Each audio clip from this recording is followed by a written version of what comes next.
Buen día para todos y todas los que se siguen sumando. Ya somos más de 500 los servidores públicos en red en este encuentro, cada uno desde el lugar de acción o desde su casa, donde les esté tocando, teletrabajar. Algunos están en la calle, algunos estarán en los hoteles, alguno estará en las UFUs, en la oficina. Yo acá desde Uspallata, con muchas ganas de volver a tener este tercer encuentro de ciclo de charla en valores con algunas personas que nos inspiran, y hoy contamos con el honor, el privilegio de la participación de Facundo Manes. Así que muy feliz de arrancar. Voy a probar sonido. Facundo, te acabas de conectar. Si estás ahí, le pido al equipo que lo desmutee y solamente decinos, acá estoy, bienvenido, como para saber que te anda el micrófono y arrancamos con la presentación. Hola Paula, bueno, un placer estar con ustedes y gracias por la invitación. Excelente, bienvenido. Bueno, te voy a contar a vos y le cuento a todos los que estamos acá de qué se trata este encuentro, que es el tercero de un ciclo de encuentro en valores, para todos los que trabajamos en el gobierno de la ciudad, para todo el equipo del gabinete y para cada uno de los servidores públicos. Nosotros trabajamos mucho con sentido de propósito, con el estar al servicio y sobre todo en el cómo hacemos lo que hacemos, ¿no? Que son los valores que nos unen.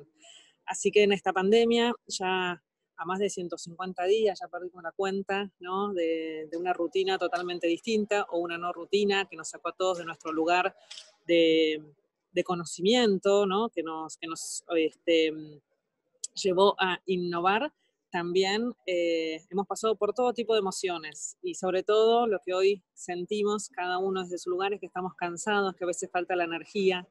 Entonces, hace ya unas semanas atrás, pensamos con el equipo que tenemos a cargo la organización o la reorganización de los empleados en pandemia, por un lado, y también el sostener la cultura y el ánimo, armar estos espacios de intercambio para inspirarnos, para reencontrarnos y para sacar energía y aprender, ¿no? a cómo gestionar y poder seguir dando lo mejor de todos nosotros en este momento que es tan importante para todos los vecinos de la ciudad.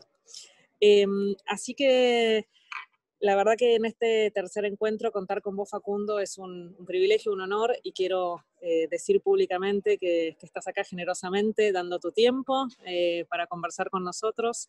Así que un poco como experto, un poco como ciudadano, un poco como hermanos dando juntos esta batalla de la que queremos salir lo mejor posible. Así que muchas, muchas gracias. Todos los que están acá, se habían anotado cerca de 800 personas. Además, para que sepas, esto queda grabado y después lo subimos a la página web, que tiene cerca de 20.000 visitas diarias, así que seguramente te va a estar viendo mucha gente.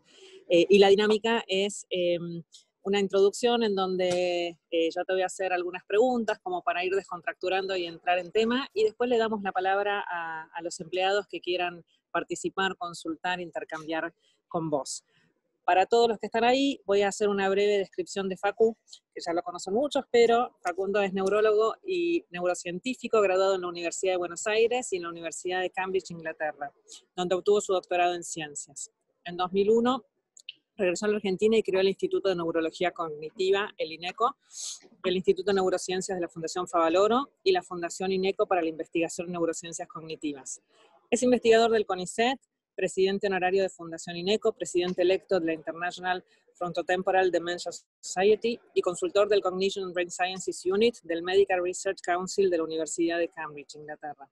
Facundo Manes está convencido de que la riqueza de un país se mide por el capital humano, la educación, la ciencia y la tecnología, y que allí está la base del desarrollo social. Hace varios años que recorre la Argentina brindando charlas con el fin de invitar a la sociedad civil a comprometerse con la construcción de esta sociedad del conocimiento. No lo había visto así y cuando lo leí escrito, si bien te conozco como todos por la tele o algunos espacios, me gustó aún más saber de vos, conocer de vos y muchas gracias por tenerte acá con nosotros. Un placer. Si te parece,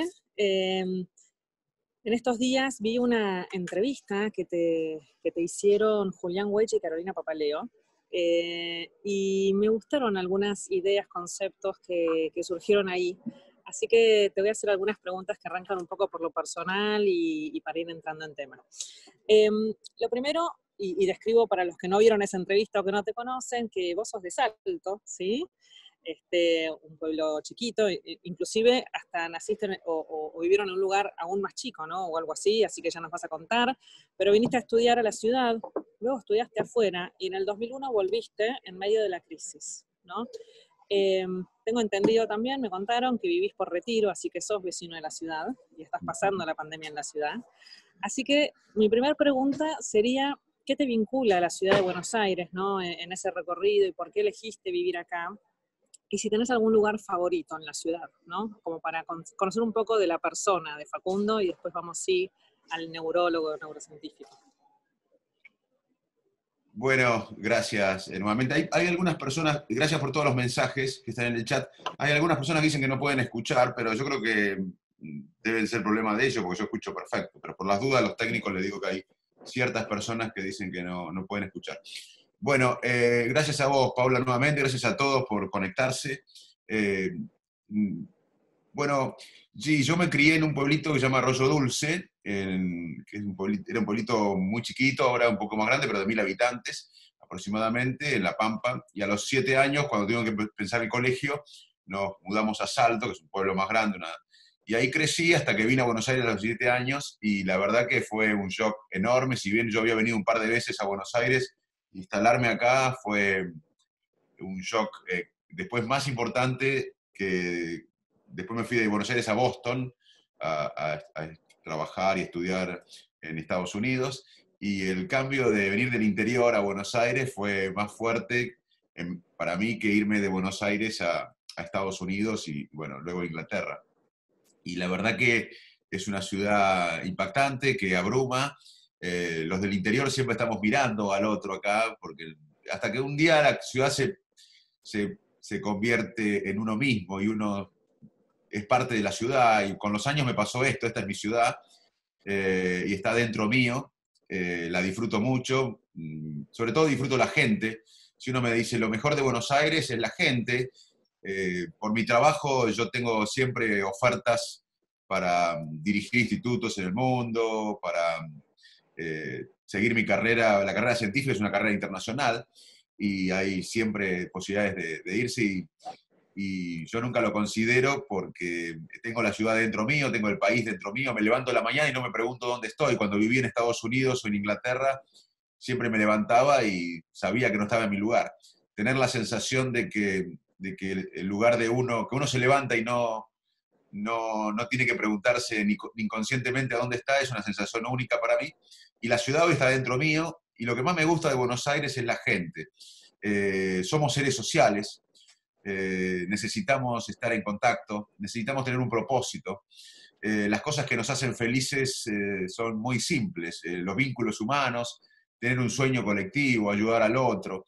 Y bueno, esto es mi lugar, y lo que más me gusta, te diría, de Buenos Aires es su gente, y es donde yo soy bastante optimista, a pesar de todo, de la Argentina. Cuando recorro el país profundo, hace años, donde más me cargo de optimismo es en la gente. Yo creo que tener la sensación de que uno pertenece a una sociedad es algo eh, que, que es único.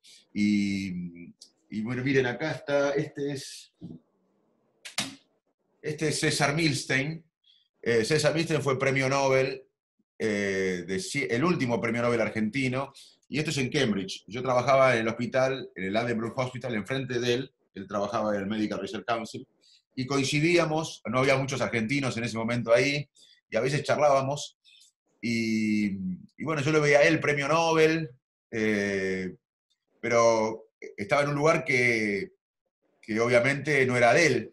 Y bueno, eso fue un poco lo que me motivó también a decidir a volver. Tener la posibilidad de cambiar lo de uno es algo único, un privilegio. Yo sé que es difícil, pero como decía José Martí, nuestro vino es agrio, pero es nuestro. Sí, esa frase me encanta, así que compartimos y me gustó mucho también esto que decís del propósito, ¿no? Que ya te había escuchado también, que para ser más felices todos tenemos que tener un propósito que nos exceda.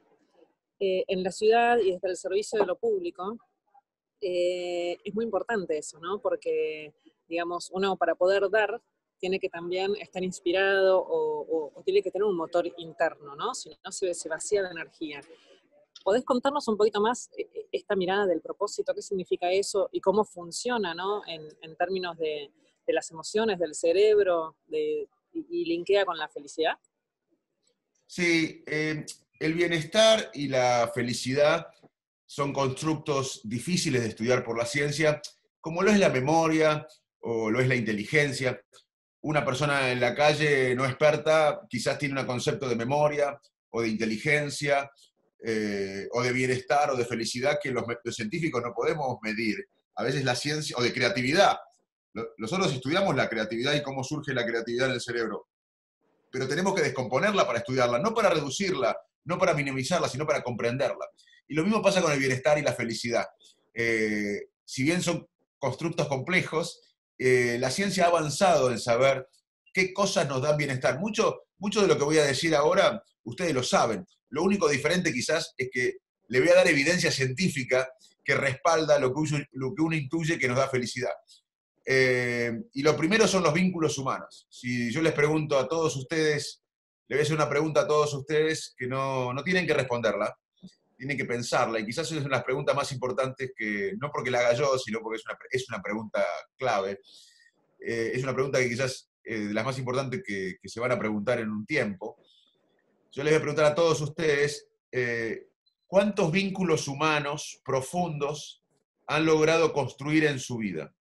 Más allá de los cargos que tengan, de lo que ganan, del estatus social, de lo que sea, ¿cuántos vínculos humanos cada uno de ustedes han construido en su vida? Vínculos humanos profundos. ¿A quién le pueden contar una enfermedad que tienen y que no se la cuentan a nadie? ¿A quién le pueden contar un sueño que no se cumplió? ¿A quién le pueden contar un complejo? ¿A quién le pueden contar o pedir algo urgente? ¿Cuántos vínculos humanos tienen? Bueno, le voy a dejar 2, 3 segundos para que piensen cuántos vínculos humanos tienen cada uno de ustedes. Así que bueno, le voy a dejar un pequeño... Ya hay algunos contestando. Bueno. Uno solo, mis amigos. No, pero no tienen que contestar, es algo privado, no tienen que contestar. Pero lo que sí les puedo asegurar es que de eso va a depender su felicidad y su bienestar, mucho más de acceder a un cargo que aspiran, o de tener algo material, o de lograr algún beneficio material. Los vínculos humanos son uno de los factores que más nos da bienestar, porque somos seres sociales. Si uno me pregunta, ¿cómo podrías definir el órgano más complejo del universo, que es nuestro cerebro? Nosotros somos millonarios todos, tenemos en nuestro cerebro más neuronas y conexiones neuronales que estrellas en las galaxias. Acá adentro tenemos más neuronas y más conexiones neuronales que estrellas en las galaxias. O sea, somos millonarios todos. Y la mayor riqueza de un país está acá, las habilidades cognitivas, sociales y emocionales de los ciudadanos. Y si uno me pregunta a mí, ¿cómo podrías definir el órgano más complejo del universo? Yo diría que es un órgano social, porque necesitamos esto que estamos haciendo ahora.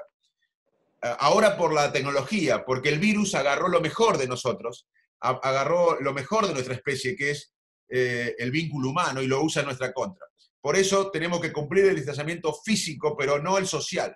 Tenemos que estar conectados socialmente a través de la tecnología, porque somos seres sociales, nuestro bienestar e incluso nuestra expectativa de vida depende de nuestros vínculos. Como la sed es una alarma que nos dice que tenemos que hidratarnos, como el hambre es una alarma que nos dice que tenemos que comer, como el dolor es una alarma que nos dice que tenemos que ver qué parte de nuestro cuerpo está sufriendo, la soledad es una alarma que nos recuerda que somos seres sociales. La soledad crónica nos mata. La soledad crónica es un factor de mortalidad más importante que el alcoholismo, la obesidad y la polución ambiental. De hecho, en Inglaterra, porque los países ricos y los países industrializados están sufriendo mucho, previo a la pandemia ya había una epidemia de soledad. En Estados Unidos, el 40% de la gente, un país rico, industrializado, aunque desigual, el 40% de la gente en Estados Unidos en algún momento de la vida se sentía sola. Sentirse sola no quiere decir vivir acompañado. Uno puede vivir acompañado y sentirse solo. Uno puede vivir solo y sentirse con vínculos. Es la sensación subjetiva de soledad, de no sentirse parte de una red social. Eso nos mata en forma crónica. En Estados Unidos el 40%, repito, de la gente antes de la pandemia se sentía sola. En China lo mismo. En Inglaterra se creó el Ministerio de la Soledad. ¿Por qué? Porque la soledad crónica no solo que aumenta la mortalidad, sino que produce enfermedades cardiovasculares o aumenta enfermedades cardiovasculares, enfermedades clínicas, y era el gasto de la depresión, el gasto en salud que tenía el gobierno inglés por la soledad era inmenso y por eso se creó el Ministerio de la Soledad. Así que la soledad impacta en nuestra calidad de vida y en nuestra expectativa de vida. Por eso, una de las cosas que más nos da bienestar es sentirnos parte de una comunidad, vinculados socialmente. Y esto se puede dar en lo que hacen ustedes, en lo voluntario. Ustedes están todos conectados ahora por un trabajo. Y ahora voy a hablar del propósito que me preguntaste vos. Pero es muy importante saber que el bienestar, el trabajo más largo de la psicología se está haciendo en Boston, en Harvard. Estudiaron chicos de lugares vulnerables de Boston y de lugares más acomodados y lo siguieron por décadas, más de 7 décadas. Y ni la fama, ni el poder, ni lo económico después de cierto umbral para resolver las cosas básicas, impactaban tanto en el bienestar como impactaba pertenecer a un grupo social, tener amigos, vínculos. Y lo otro que nos da mucho bienestar es lo que planteaba vos, es el propósito. Encontrar un propósito más allá de uno mismo nos hace muy felices a los seres humanos. Por eso ustedes quieren ser voluntarios, por eso mucha gente quiere ser médico, por eso mucha gente quiere ser enfermera, por eso mucha gente quiere ser bombero o policía. La experiencia de un profundo bienestar va asociado a una satisfacción también de un propósito vital que nos exceda a uno, de cambiar la comunidad, de cambiar el barrio, de cambiar la sociedad. No tiene que ser un propósito relacionado con los intereses de uno, porque eso no es realmente un propósito que nos exceda. Tiene que ser algo que nos exceda a los intereses.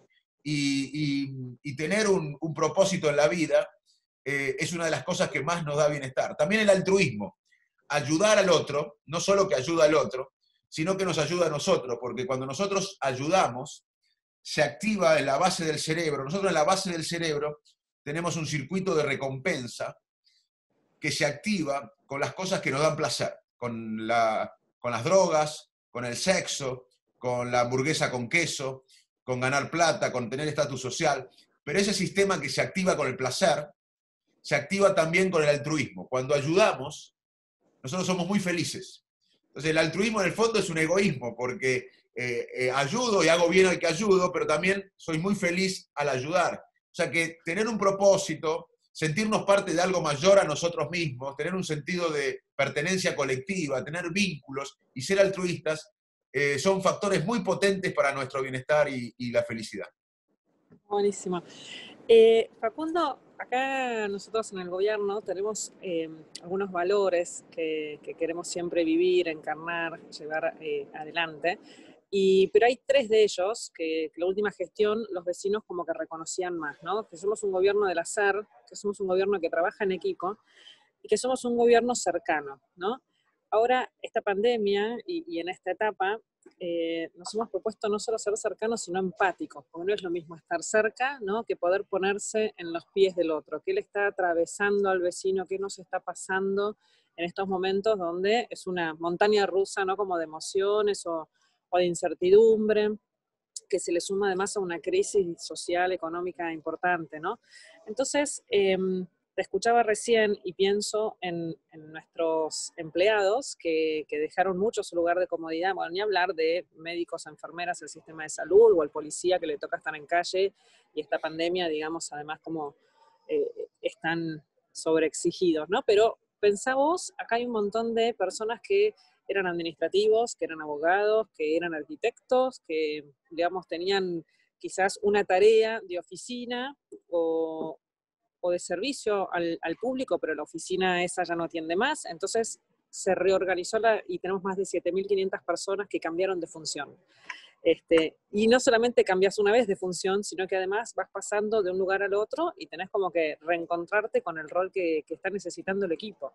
Y te voy a dar ejemplos. Tenemos cerca de 50 hoteles funcionando desde hace más de 3 meses, en donde en cada hotel hay entre 20 y 25 personas haciendo de administrativos, coordinando el catering, la limpieza, la recepción de los pacientes, aunque no se ven, ¿no? Pero toda esa logística de entrada y de egreso.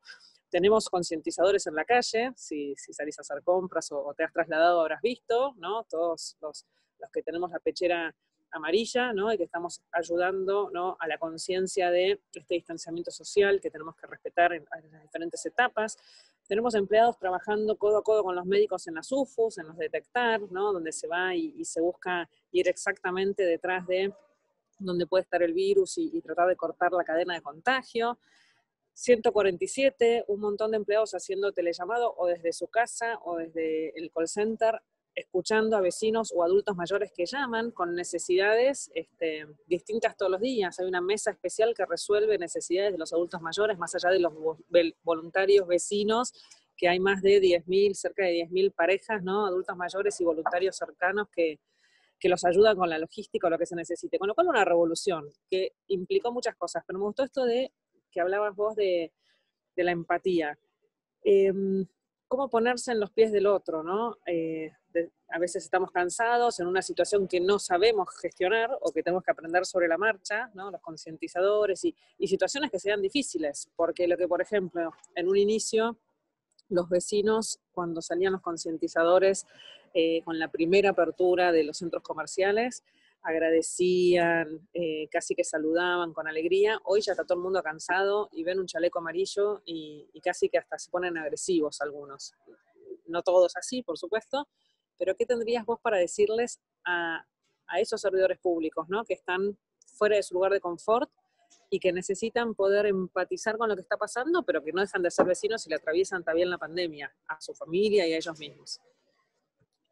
Bueno, como hablamos recién, todos necesitamos de los demás, pero hay algunos que necesitan ayuda por la situación que están viviendo, pero los que cuidan, ustedes, todos los que están trabajando y que cambiaron de trabajo, y se los llama cuidadores, y a veces hay que plantearse cuidar al que cuida, porque alguien que no está bien, está estresado, angustiado, como muchas veces pasa en los cuidadores, no puede cuidar bien. Así que lo primero que les aconsejo es que ustedes estén bien. Si quieren, después podemos hablar de qué cosas podemos hacer para estar bien en estos momentos excepcionales, pero la mejor manera de ayudar es que primero se concentren en ustedes. En cierta manera, vos hablabas de la empatía. La empatía es un proceso cerebral que implica, hay dos tipos de empatía, la cognitiva, que es imaginar qué piensa el otro, y que el otro puede pensar cosas diferentes a las mías, o tener creencias diferentes a las mías, y que puede haber semillas de verdad ahí, diferentes a las mías. Esto no es fácil aceptarlo porque produce cierta disonancia cognitiva. Cuando alguien me enfrenta mis creencias con evidencia, pone en juego mi identidad. Entonces uno trata de ignorar o de minimizar lo que no coincide con las creencias de uno. Pero eso es una empatía cognitiva, imaginar qué piensa el otro, que el otro tiene creencias diferentes a la de uno y que puede haber semillas de verdad ahí que contradicen lo que pensamos. Pero hay otra empatía que es la emocional, que es sentir el dolor o sentir la alegría del otro. Esa empatía es sentir lo que siente el otro. Y el cuidador tiene que manejar esto con cuidado, porque muchas veces el cuidador, lo vemos también con problemas de personas cuidadoras de problemas neurológicos, de pacientes con problemas neurológicos y psiquiátricos, pero se puede extender a lo que están haciendo ustedes. El cuidador a veces tiene una experiencia, dos tipos de carga. Ustedes tienen dos tipos de carga. Una, la experiencia objetiva, y otra, la subjetiva. La primera, la carga objetiva, implica aprender las tareas que ustedes están aprendiendo para cuidar a los que tienen que cuidar. Deben asumir nuevos compromisos, cambiar de vida, adaptarse a un nuevo estilo de vida, e incluso a un estilo de vida del que ayudan, modificar, como dijiste vos, las rutinas, eh, renunciar a pasar largas horas con los afectos de uno. Esos cambios producen en ustedes, los cuidadores, a veces irritabilidad, angustia, ansiedad, sentimientos de culpa por no dedicarse a los familiares de uno, aumento de la toma de psicofármacos, insomnio, dificultad para conciliar el sueño en ustedes. Y además hay otra carga subjetiva que ustedes pueden tener, que es más allá del objetivo, que es hacerse cargo, la carga de hacerse cargo concretamente de todos los elementos. Ustedes pueden tener una carga subjetiva de ver un poco cómo esta crisis no es solamente una crisis de salud, sino económica, social, humanitaria, política, ideológica, moral.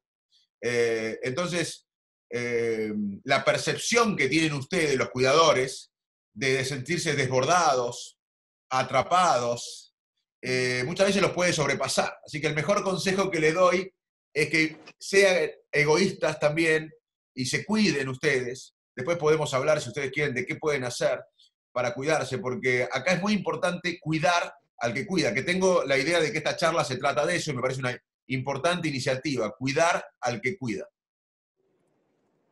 Muchas gracias.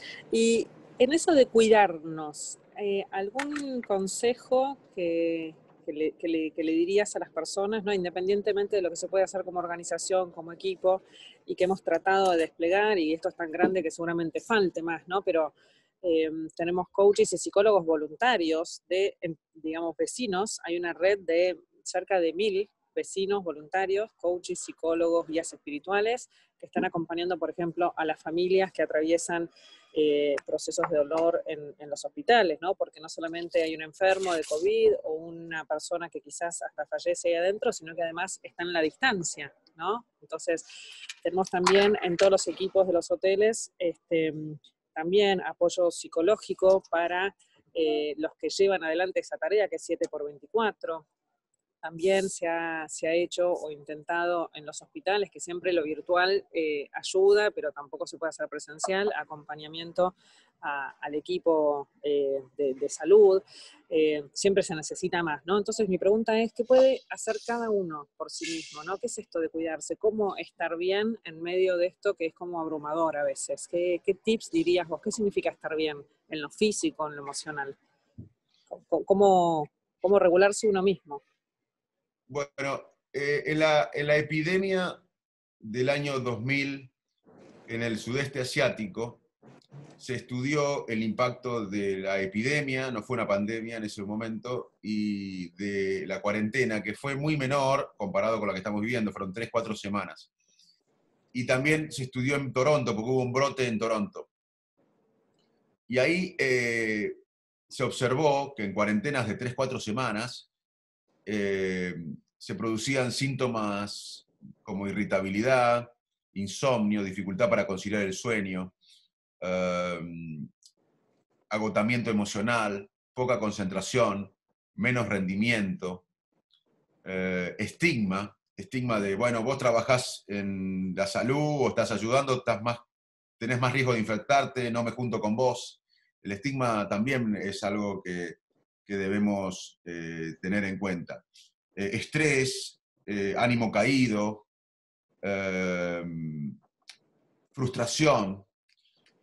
O sea que hay muchos síntomas que se producen. Y los grupos más vulnerables para sentir esto fueron los jóvenes, sobre todo de entre 15, 16 y 24 años, son muy vulnerables a este impacto de todo lo que estamos viviendo. Las mujeres, por el trabajo inequitativo doméstico, también por violencia familiar, los adultos mayores, porque ya venían con una epidemia previa de soledad, como hablamos, y los que cuidan, el sistema de salud, los camilleros, los enfermeros, los médicos, ustedes. Y lo que se vio en ese estudio, en esos varios estudios, es que los síntomas psicológicos en los que cuidan, en los equipos de salud sobre todo, pero yo lo extendería a ustedes, pueden durar más allá de la epidemia o de la circulación del virus. Entonces, primero, primero lo que yo, esto no lo digo para abrumarlo, lo digo para que seamos conscientes de que estamos bajo una línea de fuego. Todos, yo soy médico y bueno, trabajo en la salud, pero los más vulnerables son los jóvenes, las mujeres, los adultos mayores y los que trabajamos en todo esto, los médicos, camilleros, enfermeros, fue estudiado, pero yo lo extiendo a ustedes, a los servidores públicos, a los voluntarios, a la policía. Así que acá hay una posibilidad de quemarnos todos, de tener un síndrome de burnout todos. ¿Qué es el síndrome de burnout? Bueno, el estrés es una respuesta fisiológica normal ante un aumento de la demanda. Por ejemplo, si yo tengo un examen esta noche, yo esta tarde voy a estar más estresado preparando el examen o la charla. Y está bien, mi cuerpo cambia la demanda fisiológica porque hay más intensidad en el contexto. Pero eso está bien porque es un momento, ¿verdad? No, vivir con ese estrés crónico produce agotamiento, cierto desapego, angustia, lo que llamamos el síndrome del quemado. O sea, el problema es vivir con el estrés crónico que afecta a todos los que cuidan. Entonces, primero saber que estamos bajo vulnerabilidad. Segundo, aceptar que las angustias, las emociones negativas, son parte del bienestar. O sea, parte de nuestro bienestar es aceptar que hay momentos que estamos mal, que estamos angustiados, que estamos con el ánimo caído. Ya aceptar esto nos va a liberar un poco, nos va a dar cierto bienestar, aunque parezca paradójico, pero aceptar las emociones negativas es parte de nuestro bienestar. Después, otra cosa que es importante hacer en estos momentos todos para aumentar la resiliencia. La resiliencia es la capacidad de enfrentar, de atravesar y de superar una dificultad. Y estudios de desastres y crisis en la historia muestran que mucha gente va a ser resiliente, pero otra no. Y tenemos que tratar de construir una resiliencia. Y una de las cosas que nos ayuda, otra vez, lo repito, pero es clave, es mantenernos conectados. Cumplir el distanciamiento físico, pero estar conectados con nuestros afectos, con nuestra familia, con nuestros amigos, por la tecnología, como estamos haciendo ahora. También saber cuáles son los estresores. Los estresores son la duración de la cuarentena. No es un debate si hay que hacer cuarentena o no, es un debate concreto, es un dato concreto de lo que cuanto más se alarga la cuarentena, más impacta en nuestro ánimo. Frustración, aburrimiento, información inadecuada de las autoridades. Las autoridades tienen que ser honestas, decir que no saben, dar cierta perspectiva, evitar cualquier tipo de cinismo, o incluso, aunque no sean cínicos, que la sociedad no perciba que haya cinismo, porque la sociedad se está empobreciendo, está teniendo hambre, está perdiendo el trabajo, con miedo a perder el trabajo, o con incertidumbre acerca del país, y si ves cierto cinismo o interés en los políticos o en las autoridades en la próxima elección, eso nos mata anímicamente. O sea que las autoridades no solo no tienen que ser cínicas, sino que tienen que evitar que ser percibidas como cínicas o oportunistas o interesadas en su bien más que en el bien colectivo. Cómo las autoridades comunican también es clave para que no genere más estrés mental. Otra cosa que podemos hacer, además de estar conectados, es ejercicio físico. El ejercicio físico, cualquiera, subir y bajar las escaleras si uno vive en un edificio. Si uno no tiene espacio, ver una clase online gratis, que hay muchas. Media hora en los chicos y 1 hora en los adultos, porque el ejercicio físico nos refuerza el pensamiento creativo, es el mejor ansiolítico y antidepresivo natural que existe. Además, mantener una rutina diaria. En tiempos que no tenemos ninguna previsibilidad, en tiempos de total incertidumbre, levantarnos a la misma hora, acostarnos a la misma hora, hacer ejercicio a la misma hora, o hacer actividades a la misma hora, nos dan cierta sensación de previsibilidad que es muy importante para nosotros. Dormir. Veníamos durmiendo mal, menos de 8 horas. Ahora hay que intentar dormir 8 horas. Tiene que ser un sueño reparador. El sueño impacta en la salud, el sueño es salud. El sueño consolida la memoria, el sueño regula el sistema inmune, el sueño regula el sistema hormonal. Por favor, inviertan en el sueño. Y si no pueden dormir, la ciudad debería a los voluntarios dar clases de higiene del sueño, porque hay muchas cosas que podemos hacer para intentar dormir sin tomar medicación. Pero es otra charla. Participar de una dieta en la casa lo más saludable posible, hidratarse bien. Tener en cuenta que estos tiempos de estrés y de ambientes estresantes nos incita a tomar más alcohol, más tabaco o incluso consumir más drogas. Tenemos que estar atentos a eso porque puede ser una trampa estos tiempos. Limitar la exposición a noticias. Estar todo el día con el noticiero produce, contando los muertos o contando los infectados, produce lo que llamamos negligencia de la probabilidad. Tenemos la sensación de que nos vamos a enfermar y morir en forma más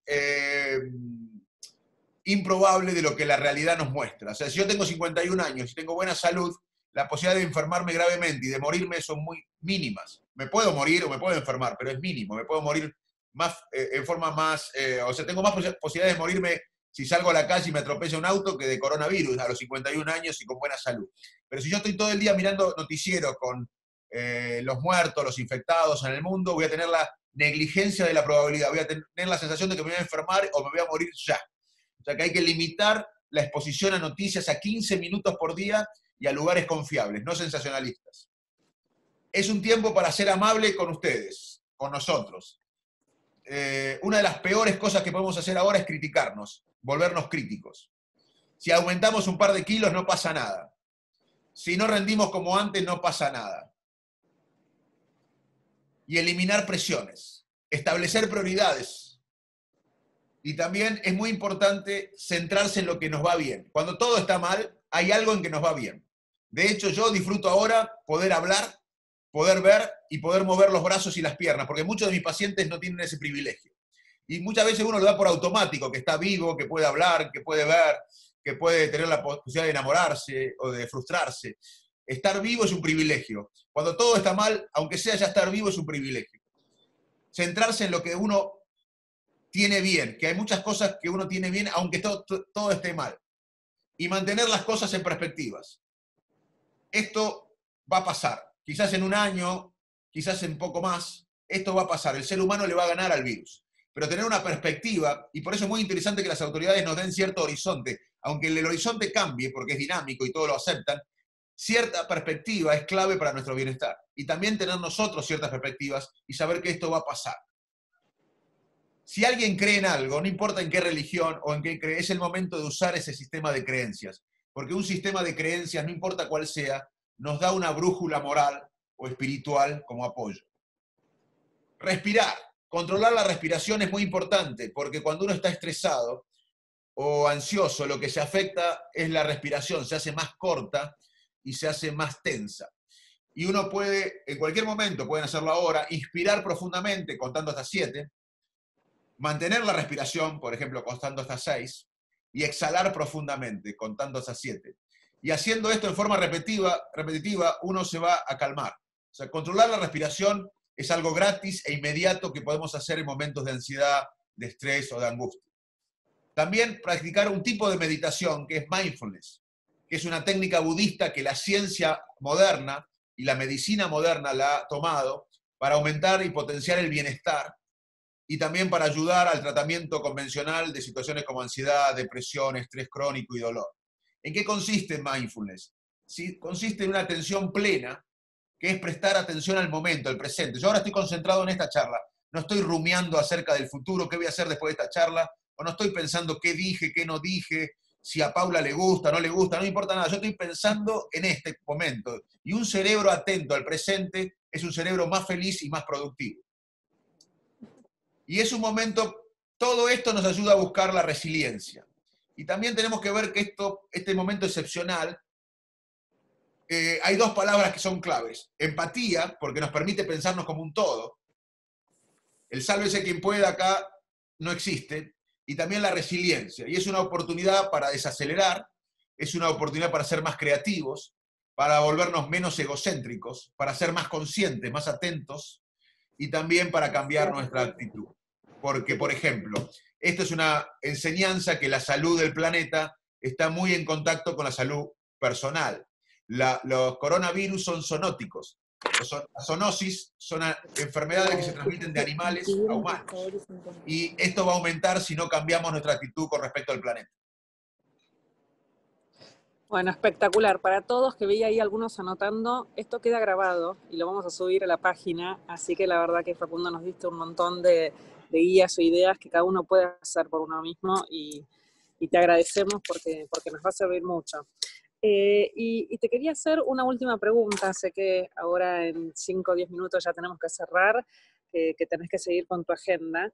Te escuché hablar de la fatiga cognitiva, ¿no? Entonces, Sí. pensando en los vecinos, decías que al principio, las primeras semanas de pandemia, lo que predominaba como emoción era la angustia, y que en las últimas semanas lo que tenemos es como bajar la guardia, ¿no? Y fatiga cognitiva que nos lleva a, bueno, digamos, como aislarme un poco de los cuidados que tenemos que tener. Entonces, tanto pensando en los vecinos y pensando en nuestros empleados, que hay muchos que están, o que estamos, porque ayer yo estuve recorriendo las UFUs, o acá estamos en una oficina donde hay 6 personas, ¿no? Entonces, ¿qué pasa en este momento con ese tema?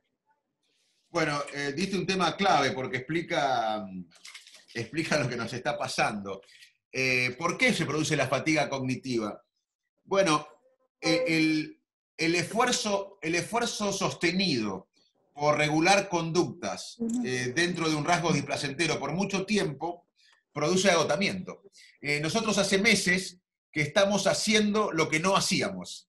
Nosotros no lo lavamos las manos permanentemente, no inhibíamos el abrazo cuando veíamos a alguien, no manteníamos distanciamiento físico. O sea, hace meses que venimos haciendo lo que no hacíamos.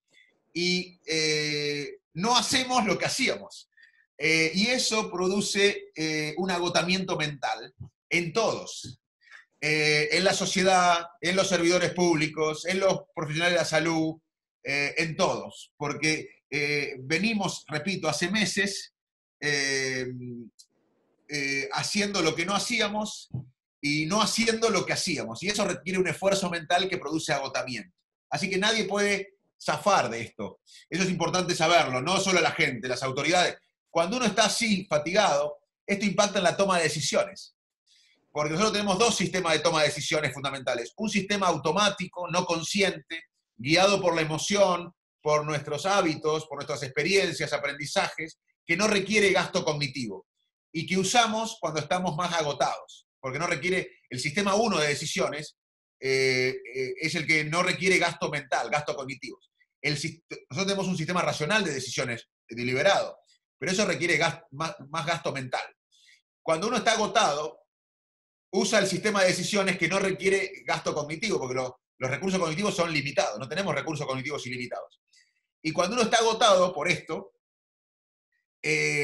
empieza a tener más sesgos, a actuar automáticamente, es decir, ya no me voy a cuidar, ya no me va a pasar nada. Entonces, justamente cuando más debemos cuidarnos, estamos agotados. Y cuando estamos agotados, usamos el sistema automático, que bajamos la guardia o tenemos sesgos de optimismo, a mí no me va a pasar. O sea, si no entendemos esto, no vamos a poder ser efectivos en que la sociedad cumpla las medidas sanitarias. Porque la sociedad no cumple las medidas sanitarias porque es mala. Las cumple porque está tan agotada que al estar agotada usa el sistema automático de decisiones con más sesgos. No me va a pasar nada, tienen sesgo de optimismo y baja la guardia. Y además, digamos, esto va a impactar también para la adherencia de nuevas medidas. Y esto se ve en las dietas, que pasa. Todo el mundo sabe que las dietas estrictas producen un poco este agotamiento, ¿no? La gran mayoría de las personas llega un momento que alcanza un límite y abandona todo. Y pierden todo el terreno ganado. Y esto es un poco lo que pasó con la fatiga cognitiva a lo largo del confinamiento, que la gente no es que no cumplía las medidas por mala.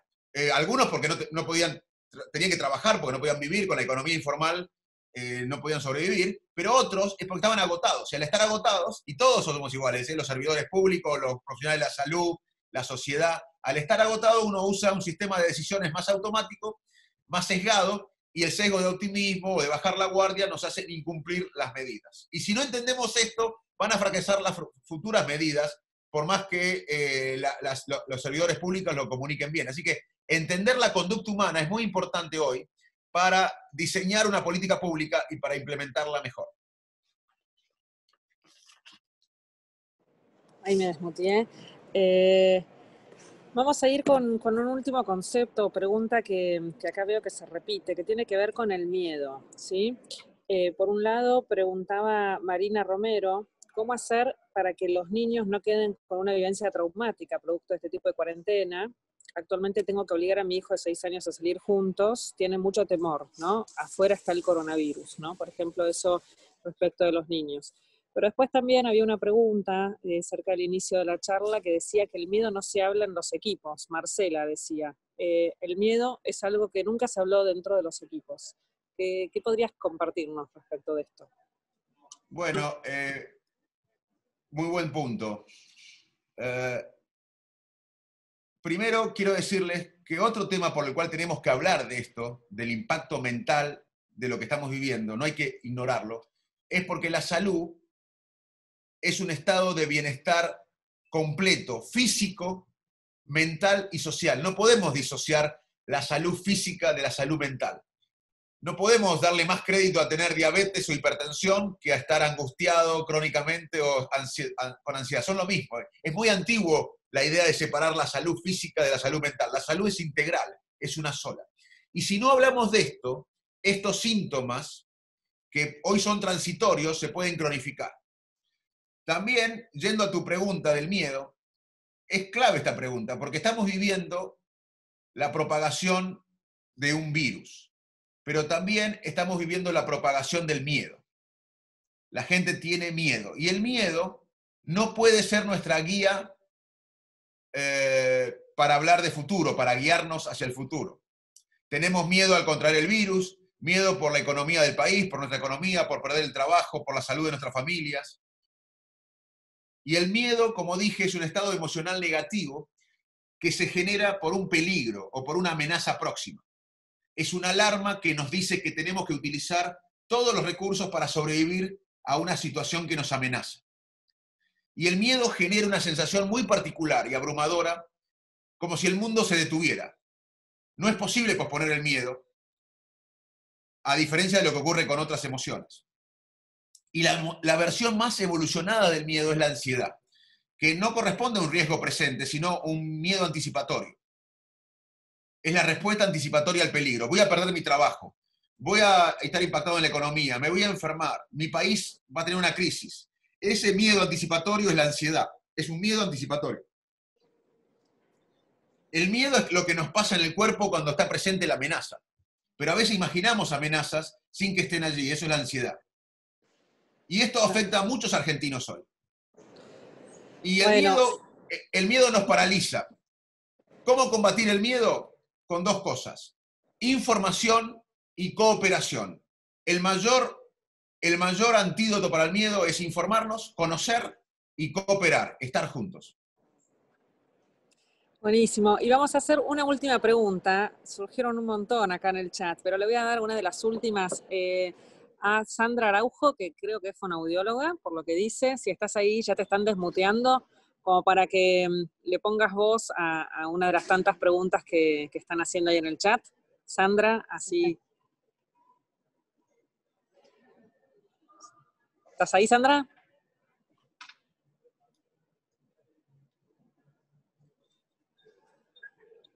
A ver. Si no, voy leyendo la pregunta y si llegas a tener ahí sonido, te escuchamos, pero a ver ahí. Hola, hola, Dale, hola. Sandra, Sí. se te escucha bien. Bueno, buenos días, un placer participar. Mi pregunta es, ¿qué pasa con los adolescentes y con los niños del espectro autista, con el aislamiento social y con estas disfunciones sociales que encontramos acabadamente en este tipo de patologías? Y estamos empezando a ver algunos de estos síntomas en niños que no presentaban antes. Me refiero a niños y adolescentes, justamente este rango etario que al principio mencionabas en la charla, Facundo. Muy bien, buena pregunta, colega, y te agradezco. Los niños y adolescentes son los más afectados, así que es un grupo muy importante para tener en cuenta. y resumo lo que voy a explicar. Menos miedo y más cuidado. Tenemos que tener menos miedo y lograr entre todos, con la cooperación, con el conocimiento, bajar el miedo. El miedo nos paraliza. El miedo es un factor importante de coerción social. Tenemos que alejarnos del miedo y tenernos más cuidado. Y particularmente en los jóvenes, que son los más afectados, como dije. Porque ellos se encuentran en todavía una etapa de desarrollo emocional. El cerebro, sobre todo la parte frontal del cerebro, termina de desarrollarse después de los 20 años, después de la segunda década de la vida. Entonces los jóvenes, los adolescentes, están todavía regulando sus emociones, en proceso de maduración de las emociones. Y muchos chicos no quieren salir a la calle. Y otra cosa es qué va a pasar cuando se les permita salir. Van a tener miedo a salir. Así que menos miedo y más cuidado es un resumen. Pero ¿qué debemos hacer en concreto? Debemos ofrecer apoyo preventivo, precoz, sabiendo que los adolescentes y los niños son los más vulnerables. Intervención cuando sea posible. Los más pequeños necesitan soporte emocional de adultos, de lo que estamos a cargo de ellos. Y otra vez repito lo que dije para ustedes, los voluntarios o los cuidadores. Cuidar al que cuida. Una de las mejores maneras de ayudar a nuestros hijos es estando bien nosotros, porque ellos monitorean bien, aunque no nos demos cuenta, las conductas nuestras. Y si nosotros estamos ansiosos, irritables, deprimidos, ellos lo van a notar muy rápidamente. Lo primero que tenemos que hacer para ayudar es estar bien nosotros, los padres, los adultos. También proveerles rutinas, un entorno cercano predecible. Acompañarlos, ser claros, responder a las preguntas sobre lo que están pasando sin sobreponerlos a la información y sin aumentar a las preocupaciones, pero responder claramente sus preguntas. Y también debemos liderar con el ejemplo, actuar con calma, conversar y escuchar activamente los sentimientos, las preocupaciones, los miedos y las preguntas. Con respecto al rango de la condición autista y demás, yo recomiendo que vayan a las redes de la Fundación INECO y busquen un video de la doctora Abadi, que es la jefa de Psiquiatría Infanto-Juvenil, que trabajó con algunos planes en la ciudad, y busquen las recomendaciones específicas para personas con la condición autista, porque como bien decís, ellos ya tienen un problema con la conexión empática y social, y esto puede agravar la situación. Como es un tema específico, yo sugiero que vayan a las redes de Facebook de Fundación INECO y ahí hay un video de la doctora Andrea Abadi sobre este tema específico que planteas. Bueno, Facundo, quiero respetar el tiempo, así que vamos a ir cerrando acá. Pero así como invitaste a ver las redes de la Fundación INECO, quiero decirles a todos los más de casi 600 personas conectadas que si quieren tener más información o contenidos de Facundo, lo pueden seguir en el Instagram como Manes Facundo, en Twitter como Manes F y Facundo Manes directamente en Facebook. Así que bueno, los invitamos a seguir en conversación o inspirándose con estos temas con él. Muchísimas gracias. Está lleno de mensajes de agradecimiento a este espacio. Te los vamos a pasar. Después el equipo saca todos los mensajes, los chats. Pero mientras tanto, realmente muchas gracias y levantamos los micrófonos para que todos ustedes puedan agradecer este espacio. Y todo copiado. Privilegio. Gracias a todos. Gracias. Gracias, Facundo. Un placer. Gracias, Facundo. Gracias.